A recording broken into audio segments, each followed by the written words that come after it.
Okay, so it's a simple question. Favorite mini keyboard? Could be one of these. Afraid not. Like them?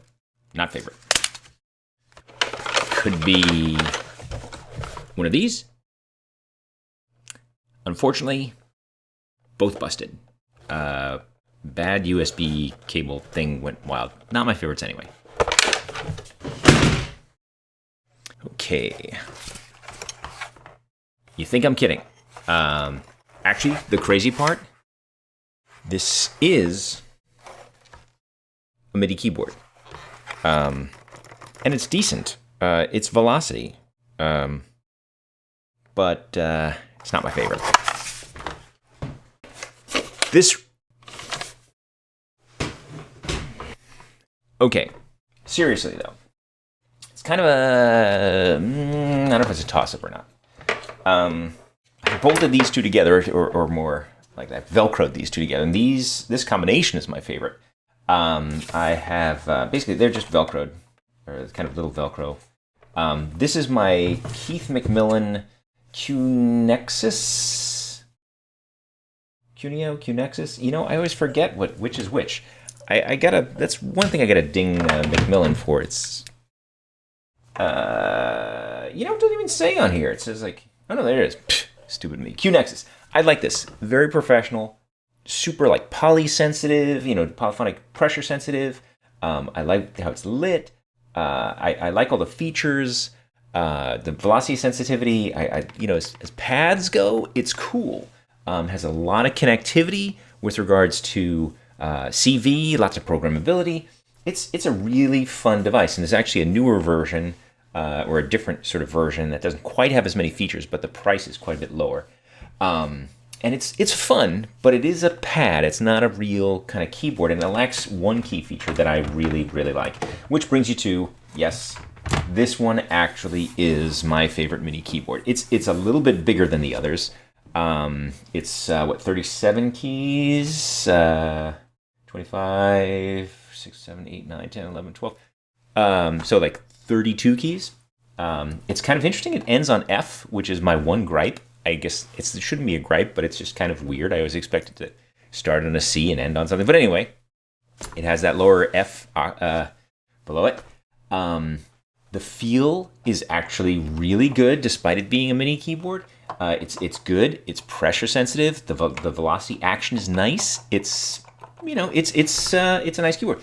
There's kind of the strips over here for pitch bend and modulation. So the touch sensitive strips here as opposed to mechanical wheels, which is cool. I like that.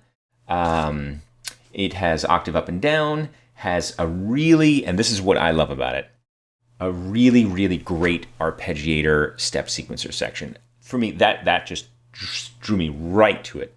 I love arpeggiators. If you've seen any of my other tutorials, I just can't get enough of arpeggiators, especially this has a built-in arpeggiator. None of the other keyboards, even my higher ends, and I get a bunch, believe me, a bunch of full-size keyboard controllers, and yeah, keyboard synths like to have arpeggiators built in, which is cool. Bunch of them, the MS-20s don't, but my other, my Kurzweil synths, my Casio, a bunch of Korgs, they have built-in arpeggiators. The Prophet, arpeggiators. But just in a MIDI keyboard controller, I'm kind of surprised that more just straight-up keyboards don't have them, and I love it. I mean, it has to be somewhat limited. You can't have every feature in there, but what it does offer, it's a nice, solid offering with all the patterns you expect it to have. You can adjust the gate. You can adjust the swing when it comes to different, you have the MIDI keyboard channel. You can adjust the tempo. You can sync it to other external devices. So we have, let's see, up, down, inclusive, which is kind of that, so it plays the upper note twice.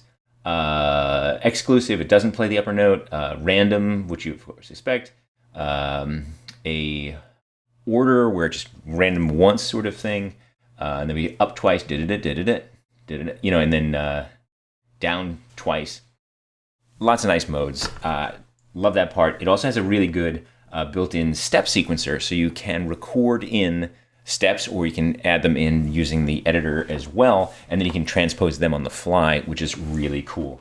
So I'm not going to like demonstrate all the different things because the Arturia demos are really great. I'm just going to say what features I particularly like and point that specifically out, that among all of these keyboards, the Nano keys, the Akais, all the fun ones, that this is kind of for me a key, pardon the pun, key feature of the Arturia Keystep that I really, really dig. It was, I think, around $100 on sale, so it's not outrageously expensive.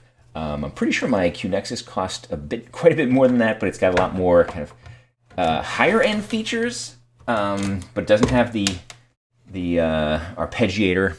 So that's kind of, like I said, that's why the Keystep is my favorite, and then the Macmillan QuNexus for just, they really kind of work nicely together. They complement each other really well. So that's my little, in my opinion, the best mini keyboard controller that's out there right now in my evaluations. For LearnMax, this is RacerMax.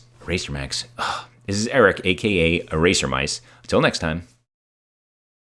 What that was? Salute thing?